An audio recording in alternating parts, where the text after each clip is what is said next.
Up season.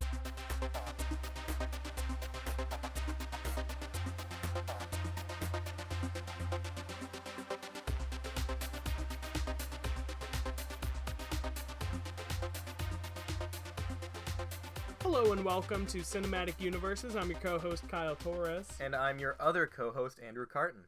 And today we are talking about the Ninjas Versus series. For those of you who don't know anything about the podcast, what we try and do is we're trying to stitch together all of the movies with verses in the title into one coherent cinematic universe. And if you're starting with this one, quick question, why? Yeah, pretty good question for why you're starting here. But on episode, 5? Oh, episode 4. 4? Yeah. I'm bad at math. It's not really math, it's counting. Oh, I'm sorry, our number's not math. We're getting off topic. Aren't we always, though? Alright, so the Ninjas Versus series, just some starting info here, is directed by Justin Timpane, who, in my research, has done nothing else besides this series, a Star Trek documentary, and some short film that I didn't really look into. And as well as his hit song, Sexy Back. Yes, yeah. I was trying to work in some joke where I could say Sexy Trek instead, because Sexy Trek, yeah. But, also, the Ninjas Versus series stars a lot of people. More than the original cast of the Avengers, I'd say. Oh, yeah, easily. So we've got Daniel Ross as Kyle, Corey Okuchi as Cole, Daniel Mascarello as Fitz, Dan Guy as Randall. Dan Guy is my favorite name. PG McGaw as Eric, Carla Okuchi as Lily, Melissa McConnell as Anne, Tara Moore as Kayla, Jay Saunders as Aaron, and Jasmine Guillermo as Step. That's a lot of people. Granted, like, a few of those last ones are really only in the last couple of movies. What do you want to say? You just... What, the shit-eating grin? Yeah. I was just gonna say that, we really need to see Tara more. She wasn't in the movie. No. I hate. Granted, she's only in the first movie. Yeah, so we do, in fact, need to see Tara more. So we've got a lot to go through because we're going through 3 movies that have quite a bit of stuff going on in them. Last one, I promise. Yes. The band that came up with the hit song Misery Business, Tara Moore. My fucking God. Okay. Alright, so we're gonna start with Ninjas vs. Zombies, which was released in 2008. Yeah, and I actually beefed it real hard when I tried to read anything involving the description of Cops vs. Thugs. I almost said Ninjas vs. Thugs, which would have been a whole different movie. Oh, but, yeah. Imagine a Ninjas vs. movie directed by the director of Cops vs. Thugs. Ooh, honestly, I'd be fine with that. But yeah, I beefed it real hard. Can I have a shot at some Red Dead Redemption 2? Of course. Cool. At a college party, 2 students, Drew and Barry, are the first victims of a zombie outbreak. And just, by the way, this is, like, the first, like, real main joke in this entire series. One of the 3 that I actually laughed at through 3 whole movies. Yeah. So, like, 2 characters are just, like, talking to each other and flirting outside. One's name is Drew, one is Barry, and then as they're introducing themselves, they're like, Drew, Barry, more. Yeah, because they're fucking kissing and shit, and then they stop, and they're like, Drew, Barry, more. And then they start kissing again. It's like, oh my fucking God, is this what we got ourselves into?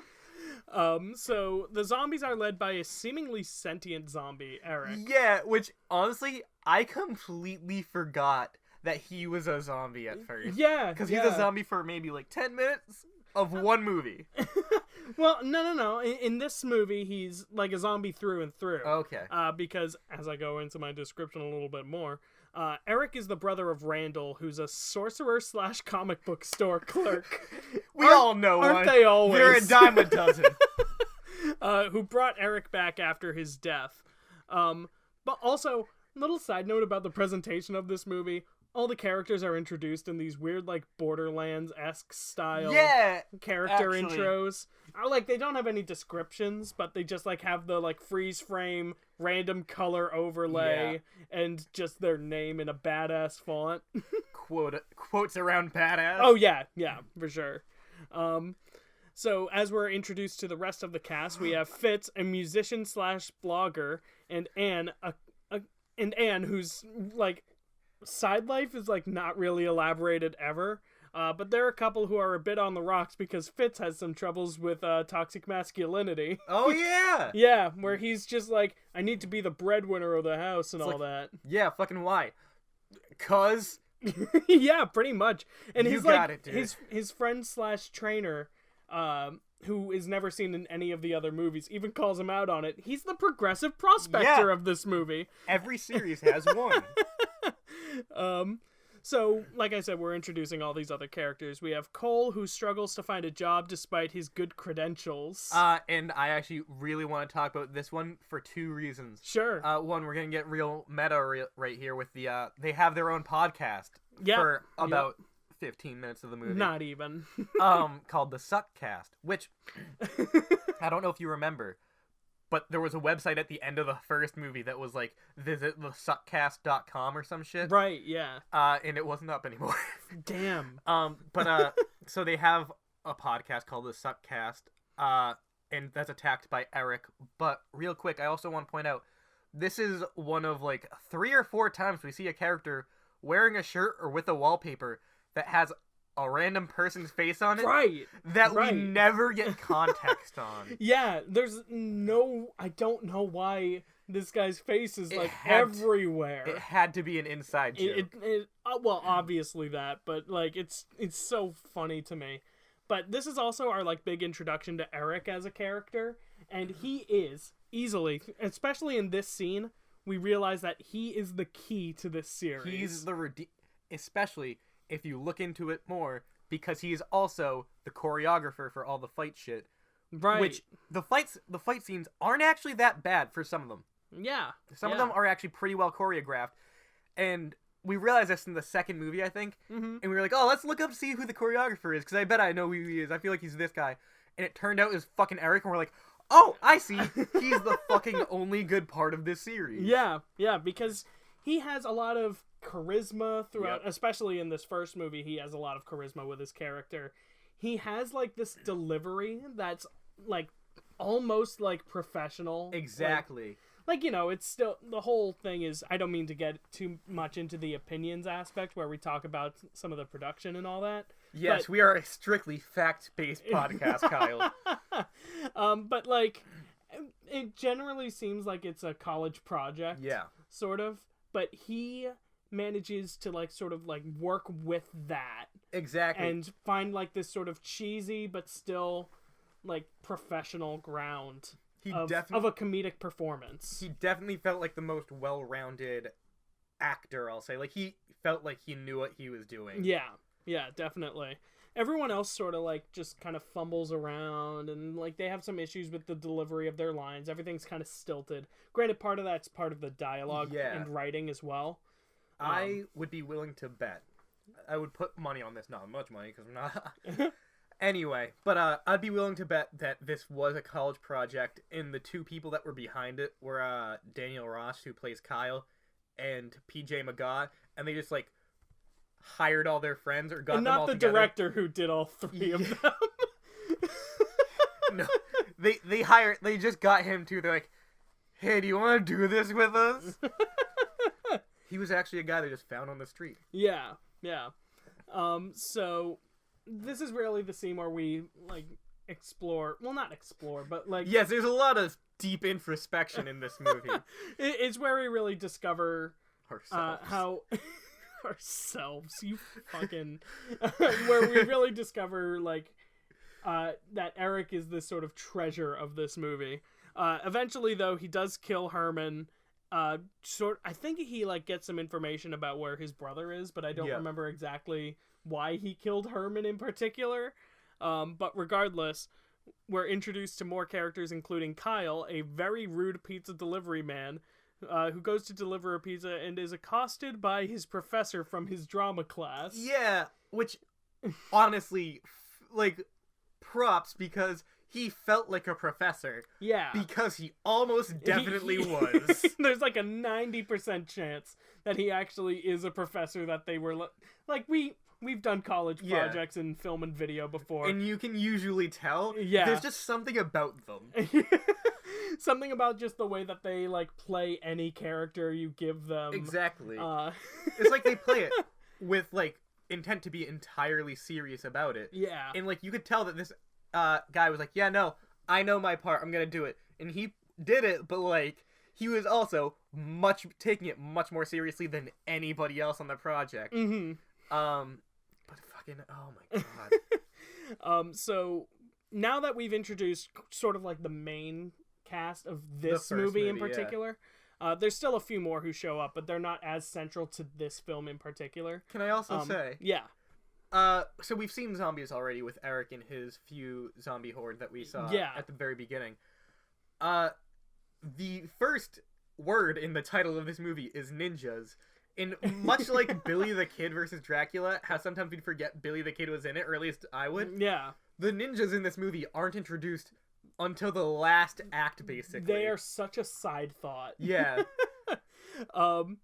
So during all of this, eventually we get Fitz continuing his story where he's boxing at the gym and a popular boxer forces him to get out.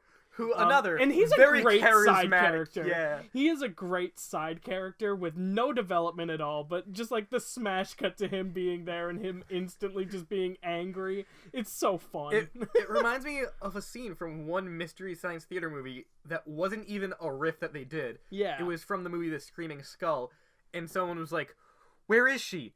And the bad guy immediately, without missing a beat, is just like, over here, like right next to him, like 10 feet away. And it was the best thing that could have happened, and that's exactly what this movie did, unironically. So he leaves angrily. Eric goes to Randall and asks about Lily, his old ex, who has moved on and is currently with Cole. Yeah. Which this upsets Eric, and like Eric and what's his name? Randall. They kind of like have a little bit of a like fight, and they discuss, and then eventually like Eric just leaves. Yeah. If you're getting confused about the characters, don't worry, everyone. So am I. There's two people here I remember by name. One of them is Kyle, and the other one isn't by his name. It's by the name either Mr. Clean or Lex Luthor, because there is a bald man in this, and I never remembered that his name was Cole. Oh, and Eric. I lied. Eric is the... I was about to say. Three. So then, meanwhile, we're introduced to two of the female characters, Lily and Kayla, who work at a movie theater together. Lily also on the side sort of works on her own filming and editing, and they're weirdly flirty with each other, even though Lily is with Cole. For when we first saw this, I remember making a comment about how I thought they were going to be lesbians. Yeah. But, like, they super weren't synonyms. I thought they were going to be. Yeah. Yeah. But so then all these characters meet up and they have a party and they catch up, including one of my favorite stupid lines, which is just like someone just saying "Solidarity, motherfucker," and then also we see that guy's face on a shirt. Yep, yet again. Just this Easter egg. With face, whatever. They ditch after a while, and like no explanation. I really wish in the third movie, because remind me to get into this when we get into the third movie part. Yeah, I need to make a note on my phone so I don't forget. Nah, I'll remember it. Okay. Remind me about the face when we get to the third movie, specifically like halfway through the third movie. Sure. Anyway. Okay, anyway. I didn't know if you were going to elaborate on anything. No, here, I'll tell you. No, I won't tell you. I want to have your genuine reaction. I'm going to read the next part, though. Kyle delivers a pizza to some asshole. I'm reading the notes. I like how you legitimately called him an asshole in those. He was. Yeah. Yeah, but Kyle delivers a pizza to some asshole in the park where he seems to fight really well out of nowhere. Yep, and then, do you want to keep going? Yeah, I'll go until you have any comments to make. Lily tells Cole that she's leaving him out of neglect. Because that's, like, part of it as well. Is like, there's this weird subplot, as I was rewatching to take notes for everything. Yeah. Lily has several discussions about how she doesn't feel like she's in the relationship with Cole. that he keeps like forgetting about her. This is reminding me of The Room in the worst possible way. Where fucking Lisa's like, I don't love him. He's like, why are we having this? This is a dumb movie about zombies and ninjas. That is true. Like, there are a lot. Well, first off, when you have this many characters, of course, you're gonna have a ton of subplots. Yeah. But like, yeah, it does feel like they're like including a lot of non-ninjas versus zombies Exactly. stuff in the movie Ninjas versus Zombies. I signed up. The reason I chose this particular movie because I'm like, oh, this is just gonna be just some dumb fun, just gonna be dumb battles with no point. And, yeah, because well, we don't really know much about any of these movies when we choose which ones we want to Exactly. do for the next episode. We pretty much run it off of the title, unless we Exactly. know something about the movie or the filmmakers beforehand. Like, hypothetically, if we were gonna do... Like Scott Pilgrim, like, Yeah. obviously we know about that, or Exactly. Batman versus Superman. Exactly. But like, for the most part, we're gonna try and stick to some of the more obscure ones, especially in this like early section of the podcast. Yeah. We might get into some of the more obvious stuff, I would say, like later on. And we joked about this when we came up with the concept for this podcast, and I'm holding us to this. We cannot do Batman v Superman, Dawn of Justice, until we get Jesse Eisenberg on the podcast. yeah, I'm still with that. I'm still on board. You hear that, Jesse Eisenberg? We need you. I know you're listening to this episode 4 in a new podcast recorded in my room. And Jesse, this won't be the last we talk about you this episode. I have more to say Right. in the third movie. Yep. So keep listening. So we still have so much to Yeah, go through. we haven't even scratched the surface. Yeah. Do we make this a two-parter? Should we do... Yeah, this can be a marathon episode. Okay. Fuck it. Okay.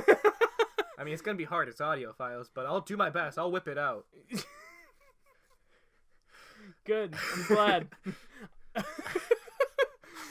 So where were we? We were okay. at... Randall gets Kyle, Cole, and Fitz together and tells him that he's made them ninjas to defend against Eric. Every part of these notes sounds like some kind of fever dream we pulled out of a completely different movie.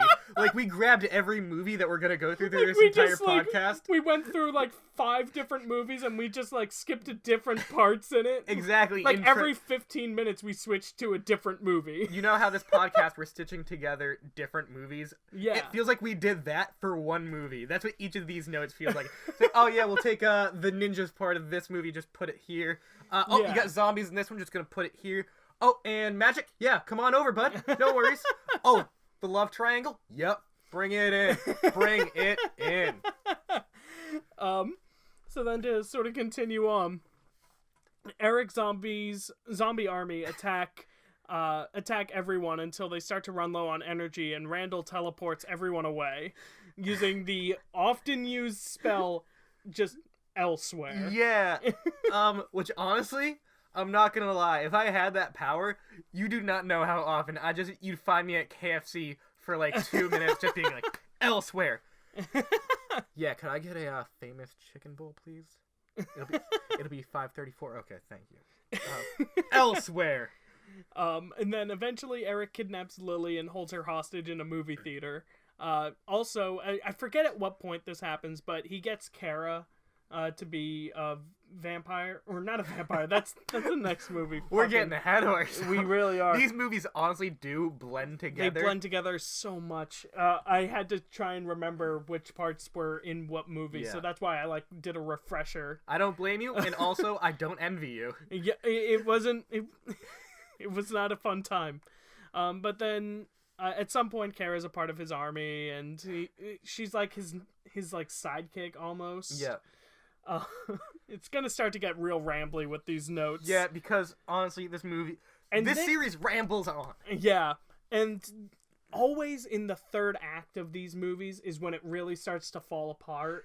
And it's just like, we were having fun because it has this sort of like college film aesthetic to it. Honestly, I would argue that it gave me some nostalgia for a film I didn't necessarily work on, but felt like I kind of did. Because I'm like, yeah, I remember doing plenty of shit like this. Like, for instance, you and me made a silent love story about set to the song of Rock Lobster. You made that sound so much weirder. I mean, like, Granted, it's a weird sentence in general, but you're like, you and me made a silent love story. To the song Rock Lobster. No, Rock Lobster. Which honestly, we did make in the credits a joke about Dwayne The Rock Johnson, but we really had a missed opportunity about not making Dwayne The Rock Johnson the love interest. That's really true. Missed that shot. That's true, yeah. But anyway, so, like, I was like, yeah, we've done dumb movies before. Yeah. I feel like I feel for these guys. I'm like, yeah, I worked on something like this before, too. Yeah, it's just like some silly, like, college project. Exactly. We're able to sort of, like, connect to it on that level. And that's why the first movie, in my opinion, is easily the best of the series. For the most part, anyway. Like I said, as we're starting to get into the third act is when it sort of starts to fall apart. Exactly. And it doesn't become nearly as interesting or have that vibe as much. Exactly. And because it feels like they tried to be like, okay, now we actually need to pick everything up. And, like, we spent so much time establishing characters. Let's actually get to the dumb stuff you came here for. I'm like, I don't want to anymore. Yeah. I just want to leave. We've spent so much time with just, like, this silly college nonsense that I'm kind of, like, more interested in that now than the original conceit of ninjas versus zombies. Honestly, this could have been an indie movie if they cut out all the ninja stuff. Yeah. Like, yeah. And I would have been like, it's not great, but it's definitely not the worst movie I've seen. Yeah. So then to continue on, Randall transforms everybody to look like ninjas, including guns? Hold on. Yes, you read that in the, verbatim from the notes. You read that verbatim from the notes. But the way it's written, the way you said it, makes it sound like they also made the guns look like ninjas. I was like, yeah, they turned everybody into ninjas, including guns. They made the guns look like ninjas. But yeah, no, they gave the ninjas guns, which, I don't know if you know the whole point of ninjas. It's kind of to be stealthy and shit. Yeah. And nothing says stealth like the loudest weapon you can think of.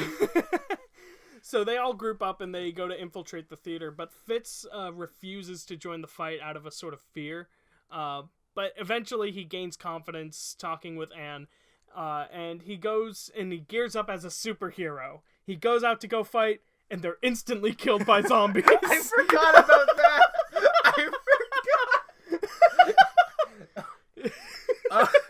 That was... Okay, so that one, I think also got me a little bit. Yeah, there's plenty of, like, good, like, comedy in this. It's very self-aware, very, like, meta about a lot of these kind of dumber, like, movies. They do have a comic relief character, which is Kyle. Also ends up being the main character in the And honestly, though, movies. Like, because his comedy is supposed to be more, like, this kind of intentional in-your-face stuff. Yeah. He's easily, like, the worst character. Exactly. Which sucks because he's, like, if you had to pick He has one... your name? Is that why? I mean, that too. But if you had to pick one of these characters who's the main character of the series, it's probably either Kyle or Cole. Especially because, and I'm going to give a slight spoiler, he gives the ending narration. So it's definitely like they wanted Kyle to... I feel like he was the comic relief in this movie particularly. Yeah. In that had such a positive response. They made the mistake of being like, oh, let's make the comic relief the main character. Which filmmakers don't do. Yeah, don't do it. Remember how everyone loved Brick in Anchorman, and then in Anchorman 2, they gave him a love interest? Oh, right. Everyone's favorite part of that fucking... No, don't do it. Don't focus on the comic relief. He's there to break... Anyway, I'm sorry. No, it's good to, like, talk about these kind of, like, aspects of the film. So then everyone starts to fight. Randall tries to take on Eric, but fails, and he's turned into a zombie. And again, here, I'll wait till we get to the Eric fight. Yeah. And then Kyle discovers Anne unharmed for some reason. I don't know how she got there, but okay. That's gonna happen a lot, where we're like, and this happens. No explanation, so moving on.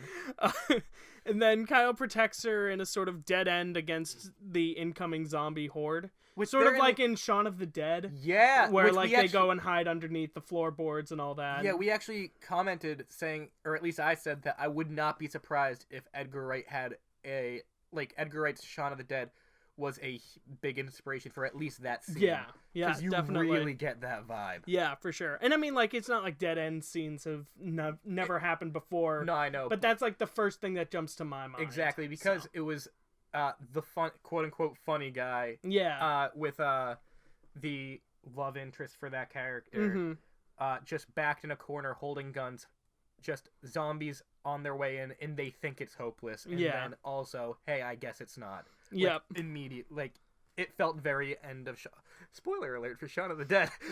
The movie's been out for over a decade. So then continuing on with the fight, Cole sees Randall, who attacks, but Lily cuts his head off with Cole's sword. And it's such a weird cut as I was editing through, well, not editing through, but as I was skimming through the movie. You were so ashamed of editing the movie, you took your name out of the credits. But she just takes the sword and just cuts, and it instantly, once the blood splatter effect happens, it just cuts to the next thing, and it's so hilariously poorly timed. This whole movie is poorly timed. That's true, yeah. And then Cole fights Eric, which Eric is the fight choreographer. Yeah. But this scene also was really well choreographed. Props to I almost said props to Eric. Props to PJ McGaw. Yeah, he really did a lot of work on these movies. He carried this particular film. He is the reason that this was as enjoyable. palatable, as it was. And then Kara, I wrote here, but I took it. I talked about this earlier, how she was taken earlier by the zombies. She fights Lily, who kills Kara. And Cole kills Eric. Whoa, no! And so ends the main conflict of the first film. What are you doing? I dropped some stuff. My foot hit some stuff. Oh my god. Just sit still. I want us to keep that part in. I want everyone to know I'm a fuck up. But wait, there's more. But wait, there's more, because we get our first of... I was about to say first of several, but it's only 2. Yeah, which is more than one, admittedly. That's true, yeah. But I want to talk about this part, because I got very excited, then very disappointed, and then very excited again. Yep. Because Kyle sneaks into a hideout of someone that is doing a sketchy thing, flickering the lights. And it at first, and you see their vampires. Yeah. And I was like, oh, yes, Dracula, because he was talking with a Transylvanian accent. Yeah. And I was like, yes, Dracula, connect the movies, and it was Nosferatu, and I was like, god damn it. And then I was like, wait, we don't see Nosferatu enough. Yes, I am on board. And then we never see him again.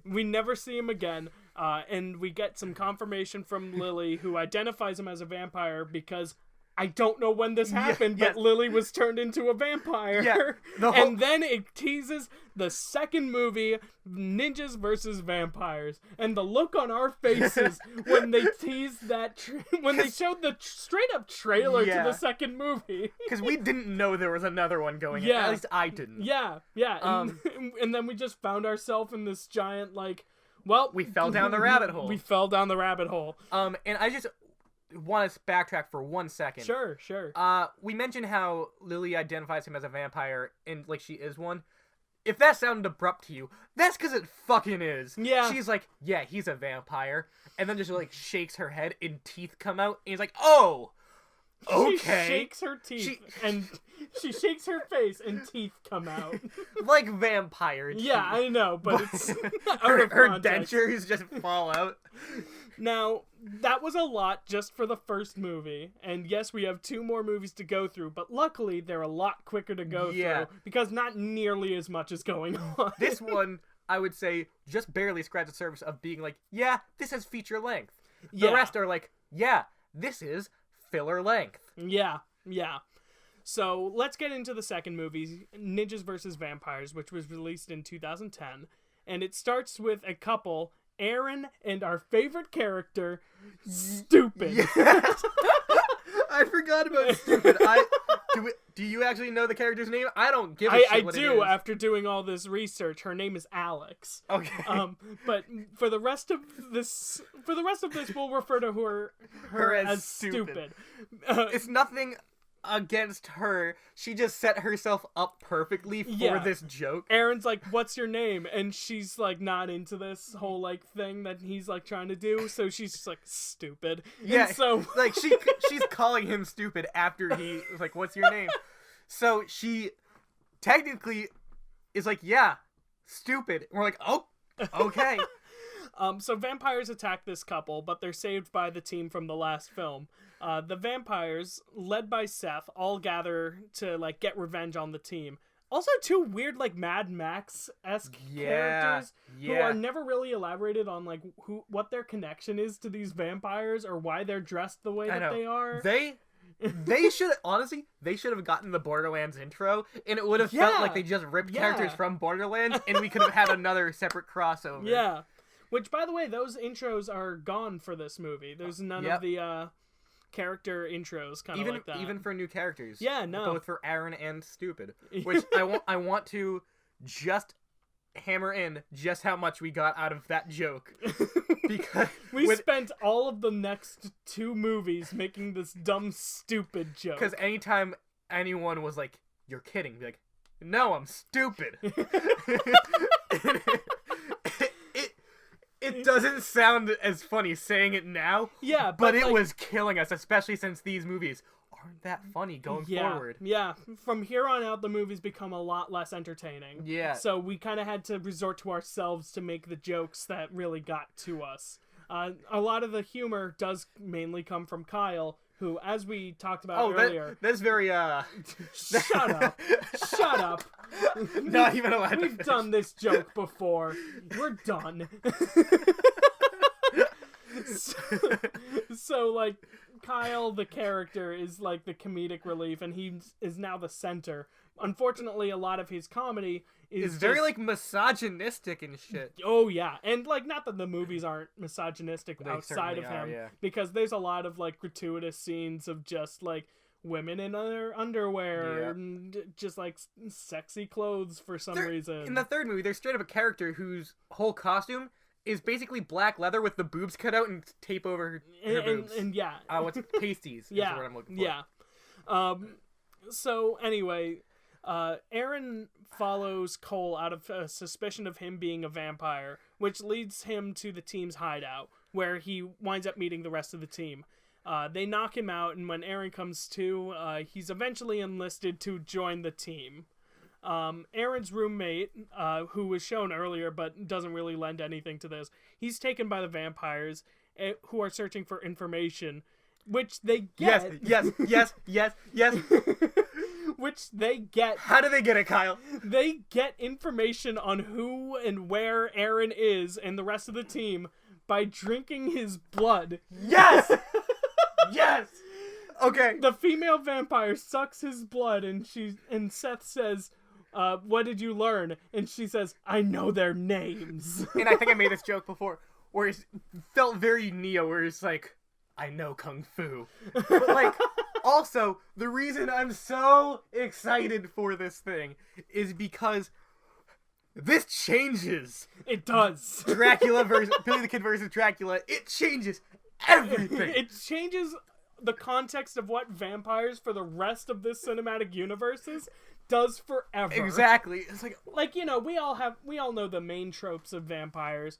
They don't like garlic. They just don't prefer it. They'd rather just get pepperoni on their pizza. They prefer or something. regular bread. Yeah. But like, you know, crosses, they don't like those either. Yeah, they're very not into Christian They rock. die if you go into the sunlight, except here they Hold on. Which brings us Hold on, backtrack. Yep. I need to make fun of you for a hot sec. They die if you go into sunlight. Shut up. Shut up. That is the best weakness I have ever heard of. That's right, listener. You have all the power against them. Stand up to our to our vampire overlords. So they die if they go into the sunlight, except here they burst into flames. Yeah. And they turn into skeletons. Which brings us back to Billy the Kid versus Dracula, with Dracula turning into a skeleton at the end. There's some sort of consistency here. I'm not entirely sure where the connection is, because they're still dead when they burst into flames, but there's a connection Exactly. there. See, like, we were going We don't need all the answers now. We're gonna get the kindling. we were going into, like, we were like, oh, this is vampires. This might, like, help us tie everything in. And, like, yeah, we went into this podcast being like, yeah, we're gonna have to, like, find a way to weave all these together. This movie fucking gift wraps it for us. Oh, yeah. Where it's like, hey, not only do you get a fun little tidbit that you're gonna get for all vampire movies going forward, also, consistency with a movie made at least, like, 30, 40 years before. Yeah. So it's like, oh my, thank you for this gift you've given me. I'm going to treasure this. Yep. So to continue on, because we still have so much to go through. To be fair, we got a movie and a half left. Yeah. So the vampires then go and they confront and attack the team. Kyle shoots vampires while swearing. I forget what the lead up is, but this leads to your favorite joke in the whole series. Yes. Where he does this whole string of just like saying all these swear words. He's like, because he does shit. swear a lot. Yeah. He's like, oh, we're just a fucking couple of dildos. That's right. Yeah. That stuff actually, like that. that sounds like something he'd say verbatim. Yeah. And then this scene, he's like, oh, going on a rampage. He's like, fuck you, dickhead, shit, fuck, bitch, asshole, motherfucker, the C word. And I lost my mind. Like, for a movie and a half, you have been setting up that this guy swears a bunch. But he still has one restriction. It's like, hey, why didn't you say the word? I'm not a monster! We fight those later. So then, also in a weird scene, Seth enlists some Pulp Fiction Gimp-esque guy to join the team, and his name is Madsen. Or Manson? I forget which one it is. I think it was Manson. Oh, yeah. I'm remembering this guy. He looked kind of like he was a guy who would live in Silent Hill. Yeah, something like that. So then Cole fights Kyle to stop him from acting out of instinct after he finds out that they killed... I think they killed Anne. I'm not 100% sure. It doesn't matter. Nobody remembers anybody's name. Yeah. We know Kyle and maybe Eric. So Cole fights Kyle to stop him because I forget who Madsen kills. Somebody. Oh, Kara. Or no, Kara was the zombie of the last. Fuck. But it's so hard to follow. But hey, listener, guess what? None of it matters, because picture any dead person in the series. Yeah. They come back. Yeah. It's worse than and I know I talk about Marvel movies a lot, just because I don't get out much. But, like, they're worse with death than the Marvel movies. I'm sure there's a character that died and came back in this more than fucking Loki did. Yeah. It's bad. So, eventually Kyle, like, calms down and he doesn't go and fight Madsen. I really like to imagine that this is just you telling your life story in the third person. This is the same joke for the third time now. Oh, I'm sorry. Is that a problem? Shush. We know the same thing's gonna happen when a character's inevitably named Andrew. Yep, fair enough. So, as they prepare for a battle, a message was left by Anne. Okay, yes, so it was Anne who was killed. Anne left a message that details a plan that if they break open this, like, item, which is very clearly a chess piece... They'll be able to blow up the Death Star. No, they'll be able to open a portal that will kill any vampire that goes through it. But one member of the team must also go through the portal to sacrifice themselves. Yep, this causes a problem for me. We'll get into that when it happens. And then we get into the climax where they all go to... Where everyone... I'm not gonna make that joke. You did, though. And you can't go back now. So they all go and fight. The Mad Max guys shoot Lily in the head, but she survives. Because reasons. Kyle fights Madsen. Aaron fights Seth and his girlfriend. Cole fights a masked man known as the Bishop. Who's played by PJ McGaw. Yep, also known as Eric. Yeah. They never reveal that he was the Bishop also, but he just has one of those metallic masks that like is kind of featureless that you can buy at Party City or Yeah. whatever Party Town USA you want to go to. Yeah, it's like a metal version of the Eyes Wide Shut masks. Yeah. And it looks like a very cheap Doctor Doom cosplay. Yeah. So as they're all fighting, eventually Lily bites Kyle for some reason to turn him into a vampire. I don't know why. Yeah. I don't know why these movies exist. And then eventually Kyle sacrifices himself to get Seth into the portal. Yep. And Cole and Lily say goodbye to Kyle in the same space that they were speaking with Anne. which isn't this like an afterlife type area? Yeah, it's like that all white area around them. You know, it's where Harry went. They're in the Mac versus PC ads. Yes. Okay, that's a better analogy. Which I'm gonna mention two things here. Yeah. And I'll lead us into the end of this movie. Sure. So first, actually, before I do that, do you want to talk about the thing that you had where you mentioned how in movies like this, whenever there's a character that dies, that means going forward, these people know if there's an afterlife or not. Yeah, it is my favorite thing is whenever characters die and then they're brought back into the series, they know for sure whether there's an afterlife or not. That's gonna happen with Avengers Infinity War. Yep. It's gonna happen with this movie. And any others. I can't think of more off the top of my there's head. certainly I'm having more. trouble thinking about it, but I know there's more. But it's just something I always think about. It's just like, okay, so they know if there's an afterlife. Exactly. And they don't share it because they're rude. Yeah. That's how you know none of the Avengers are good guys, because they don't tell you if there's They an don't afterlife. tell you if there's an afterlife. Okay, here's my things about this. So first, Kyle... I'll get to that in a second. So, actually, first... so you remember that face that we saw on the t-shirt in the monitor? What if he was here as God? Oh my god. That would have been the best payoff we could have had. It would have been, yeah. That's the only reason, I think that they could have done to make that worthwhile. Yeah. That said, Kyle sacrifices himself. We don't have a co-host anymore. And, fourth time. We, and the movie is like, oh, sad note. And then on Halloween... And this is sort of like the epilogue of the movie. On Halloween, they help some trick-or-treaters. Like, oh, it's the mummy, and it's... They don't help the trick-or-treaters. They scare them. I don't remember. I didn't rewatch this movie. I'm sorry. Fair enough. They scare the trick-or-treaters, and there was, a mummy, and there was, Dracula, and fucking... Frankenstein? Yeah. And then they do that, and then immediately Kyle bursts into the room from the front door, and he's like, they're coming. Who? Frankenstein, the mummy? All of them. Oh, you saw them too? And ha ha ha, it's a joke. Hey, movie, why'd you bring Kyle back? Yeah, first off, it's never explained how Kyle got back. He just said, he just promised that he'll find a way out of the portal. Find a way. I hate it.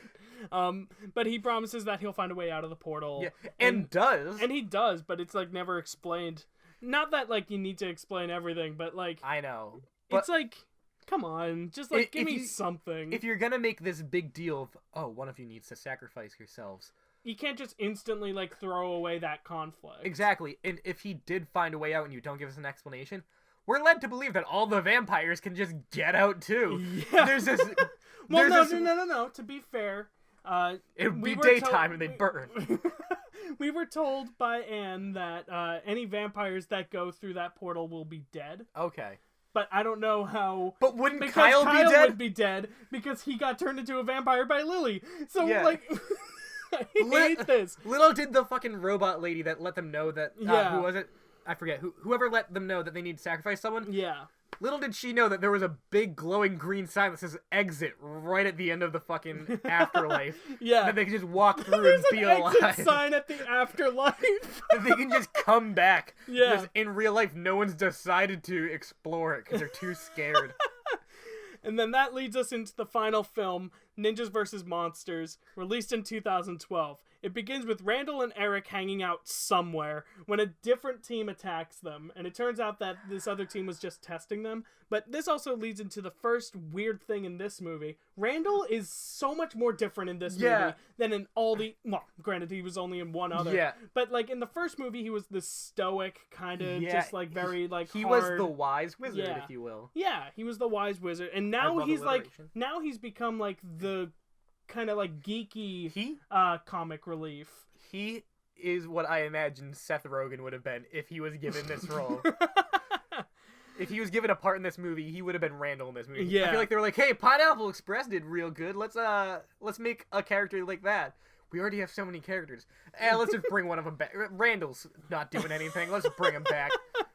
But yeah, they were testing Randall and Eric because the monsters are coming. And then the team that we know and love. The team that we know. Yep. They're fighting some evil clowns, but eventually they're interrupted by Dracula. Wait. Were they fighting actual evil clowns? Yeah. I don't remember that. I wasn't sure if you were just insulting the people that they were arguing. Arguing with. But they're interrupted by Dracula, who Lily is told to us she's working with Dracula through like mind control or something. And then Dracula warns them that they have little time left, and then he leaves. Cole gets hurt in a fight, but Lily like takes him and heals him in like this lair. Wisecracking Frankenstein. Yeah. It is explained. It is explained. This will be important later on in the series. Yes. That Frankenstein in this is the actual... It's not Frankenstein's monster. It's actual Victor Frankenstein. I would argue that it's both. Well, anyone can argue. Let me explain. So what happened was Victor Frankenstein was working on his experiment, the monster, but it didn't work, is what we're told. Yep. Which I'm sure that will come back to bite us in the ass. But are you saying you think we're gonna get another one? Kyle, it's been 7 years. Do you think they've been working on one all this time? Well, listen, okay. But then Victor Frankenstein continued his research on himself, which is why he's like all stitched up and everything. Yeah, which brings me to my troubling question. Yeah. Victor Frankenstein's whole deal is trying to reanimate the dead. Hey, buddy, how do you do that while still being alive? How do you do that to yourself while still being alive? His thing was keeping himself alive as he was dying. See. And I see. Okay. Yeah. So that's they really could have, because they tried to fit a shit ton of stuff into these movies and it didn't work any time. They also could have been like, yeah, he was suffering from, I don't know, tuberculosis. And was like, hey, I need to keep myself alive. Let me do Dracula stuff. Frankenstein parts. Let me do Dracula. And that's when we get the hottest scene of the whole movie. But then Frankenstein tortures Cole by demonstrating his power to like kill and heal. I like how you say that so nonchalantly. Well, at this point, I'm just trying to rush through the rest of this because this episode's starting to get a little long. It is. But real quick, I just want to say, I said I'd mention Jesse Eisenberg one more time. Frankenstein looks, to me at least, weirdly like Jesse Eisenberg. Maybe it's just me. Look him up. Look up Victor Frankenstein. Look up Jesse Eisenberg. Look up Frankenstein. One and the same, baby. Have you ever seen them in the same place at the same time? I don't think so. So Eric, Randall, and this other team made up with the team that we've been following for the rest of the other movies. And then the monsters meet up with this full team, and they manage to kill a few of the members of the new team. If you're getting confused, so am I. Dude, I've been confused since the middle of the first movie. So the team escapes, and they're teleported to this black and white space guided by some Viking woman who... Right, I was getting her confused with the last movie. Okay. Yeah, no. So she tells them all that they've... fuck themselves. She tells them all that they've been challenged by the monsters for the fate of humanity. So within all these fights... Okay, here we go into name territory here. Let's not, please. Eric fights the Wolfman. Randall fights the witch. Cole fights the zombies that the witch is summoning. Hold on. Step is a new member of the team. I need to... What the fuck are you doing? I need to Google a thing. Because remember that the Wolfman was actually in something notable? He was Madsen, right? Yes, but I think he was also in... Why am I typing in Wolfman? You keep talking. Anyway, yeah. So Step is the character from the new team that is introduced at the beginning, and she also becomes like a pseudo love interest for Kyle. So Step fights Frankenstein, and she loses, and she's killed. Kyle avenges her.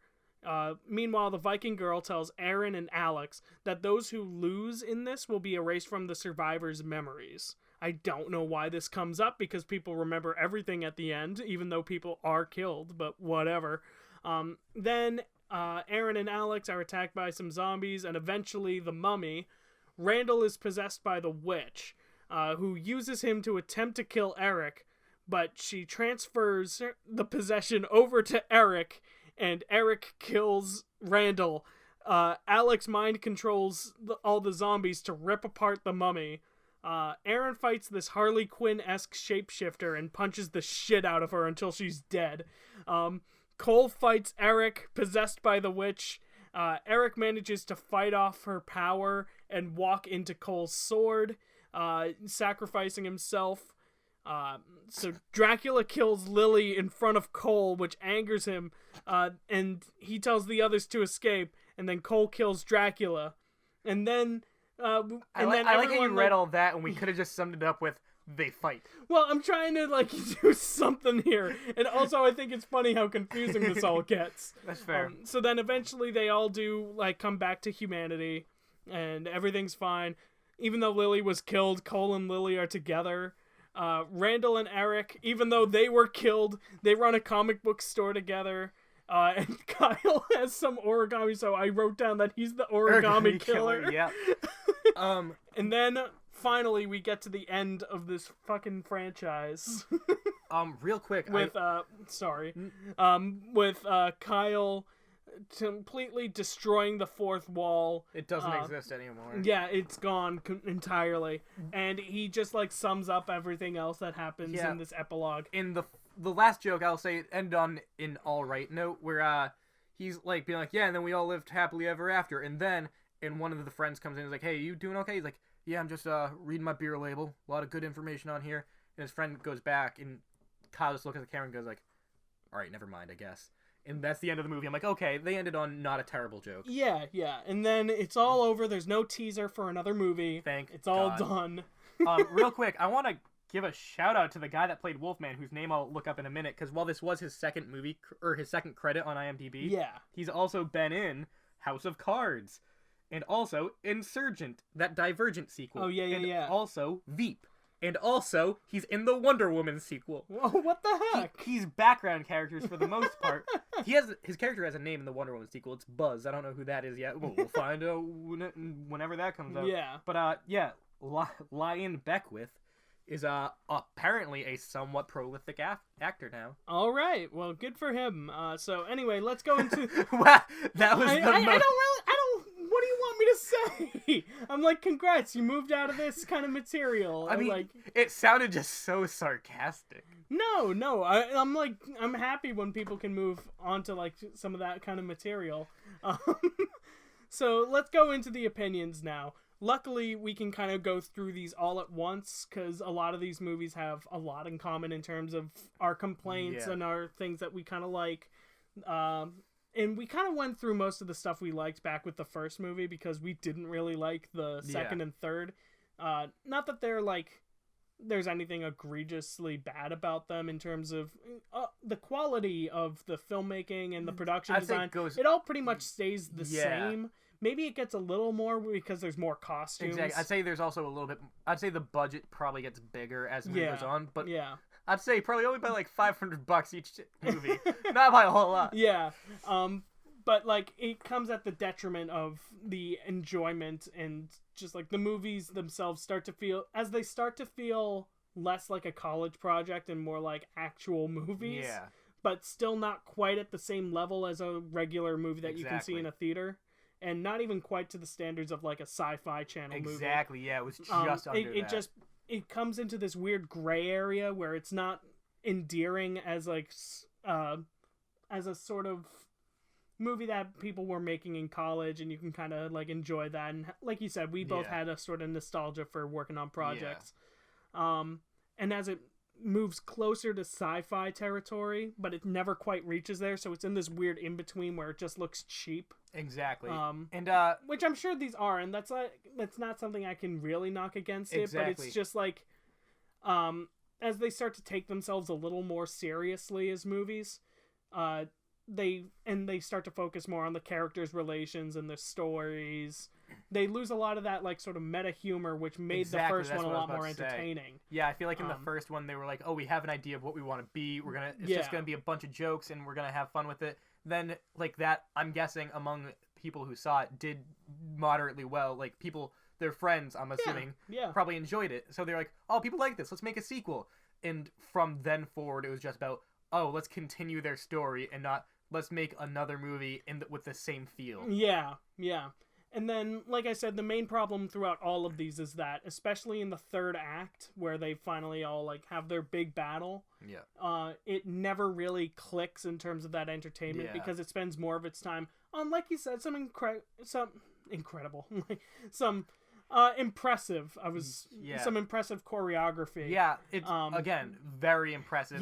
Given what definitely I was going in and seeing, but like in the movies themselves. Everything is mediocre at best, I'd say. Yeah.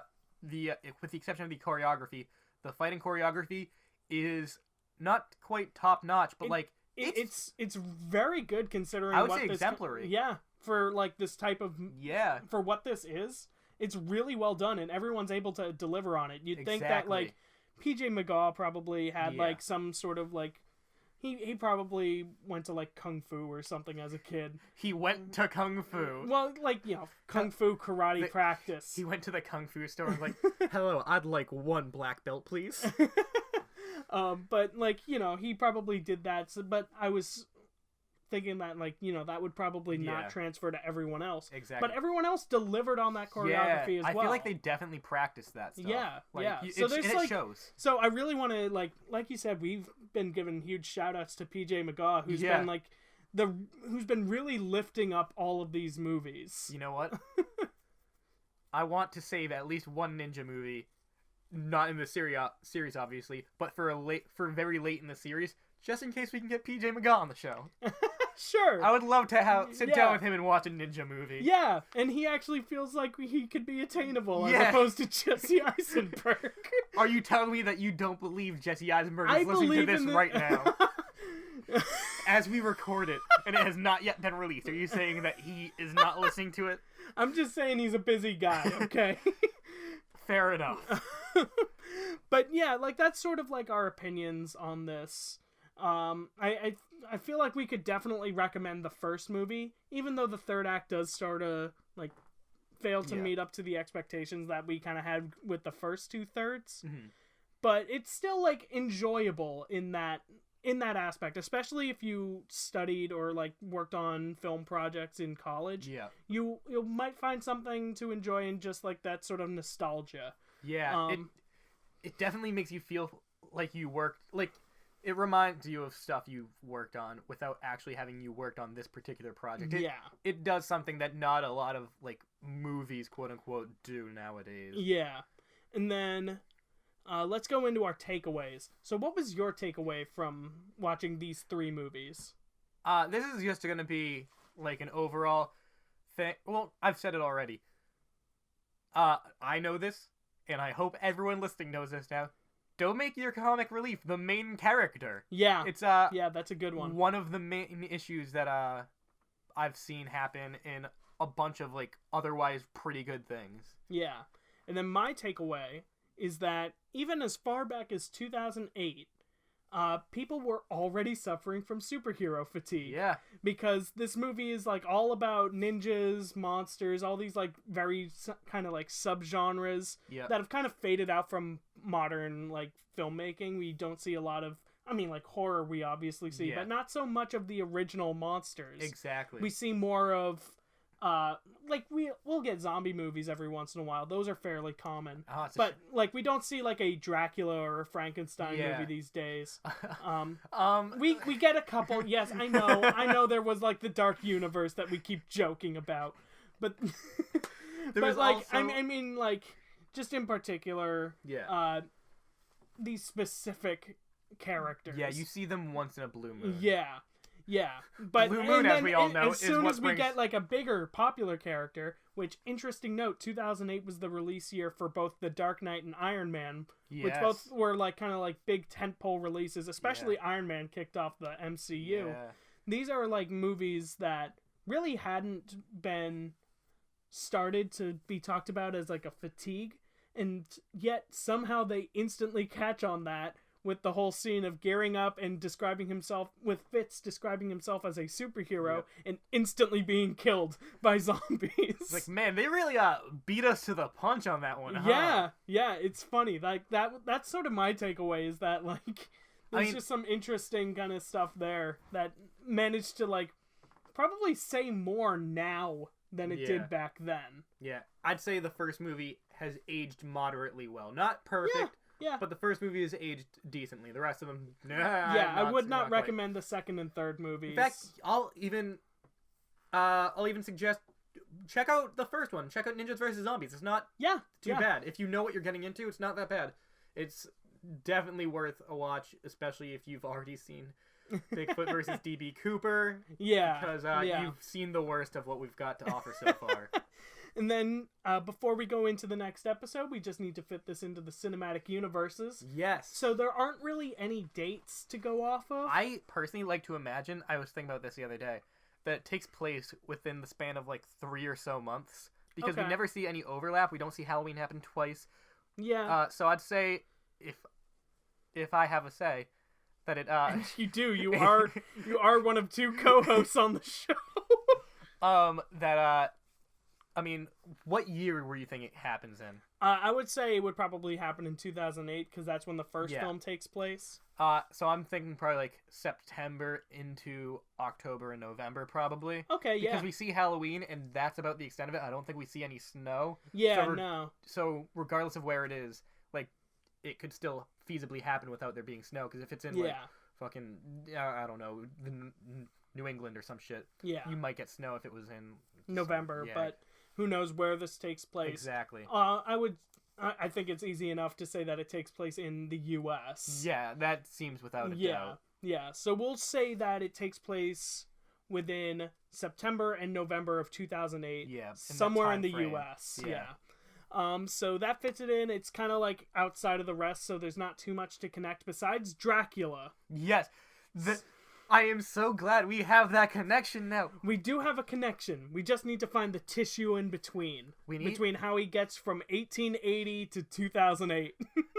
I mean, I'm sure there's movies that we'll see. Oh, yeah, for sure. Need to see the movie. Like I said, we don't have that tissue there. We need to see the movie that's like, I survived somehow. Yeah, we have point A and point B. We just don't have the connection between them yet. All right, so for the next episode, it's my turn for a recommendation. Yes. So I have the 3 movies here. Yep. 1 of them is real. 2 of them are fake. Okay. So the 3 titles that I have for you are... I'm going to look at you so I don't read them. And specifically, I wanted to find a movie that connects with at least one of the characters that we've already gone through. Okay. So we have Bigfoot versus Nessie. We have Thugs versus Dinosaurs. And we have Army of the Damned versus Dracula. Okay, so the 2 most compelling are Bigfoot versus... I'm using your leg as an armrest. Go right ahead. Are Bigfoot versus Nessie and Army of the Damned versus Dracula. Don't get me wrong. I really want to see Thugs versus Dinosaurs. Yep. Because I'm thinking it would be dinosaurs found their way into the present. I'm hoping it's thugs found their way into the past. But I don't think that's the real one, which is a shame. So, I'd say, the one I want it to be the one I want to be real and I think has a possibility of being real is Bigfoot versus Nessie. But I always be like, nah, I usually guess wrong, so I'm gonna guess the other one. I'm gonna guess it's Army of the Damned versus Dracula. All right, so the real answer is Thugs versus Dinosaurs. Are you kidding me? Thugs versus Dinosaurs will be the next episode, and you can find it on Amazon Prime. What? I'm so glad that you eliminated that one from the realm of possibility. If I get to see some thugs find themselves in the past fighting dinosaurs, I am going to be the happiest person on earth. All right, well, we'll find out shortly. You can watch Thugs vs. Dinosaurs. Like I said, it's on Amazon Prime now, and we'll catch you in the next episode. Thank you for listening. Hey, have a wonderful day. Or night. Yeah, thank you. Whenever you're listening to this, have a good one of those. Thank you for listening to The Boogie Monster. We would appreciate it if next time you listen to our podcast, Cinematic UniVersus. This episode was brought to you by Crack Cocaine, whose slogan, Just Do It, is currently under investigation for copyright infringement by Nike. You can find us on Facebook, Twitter, Instagram, and YouTube, and those accounts can be found in the description. And subscribe to us on iTunes, SoundCloud, Spotify, and wherever podcasts can be found. I've been Kyle Torres. And for now, I've been Andrew Carten. And this was Cinematic UniVersus, my favorite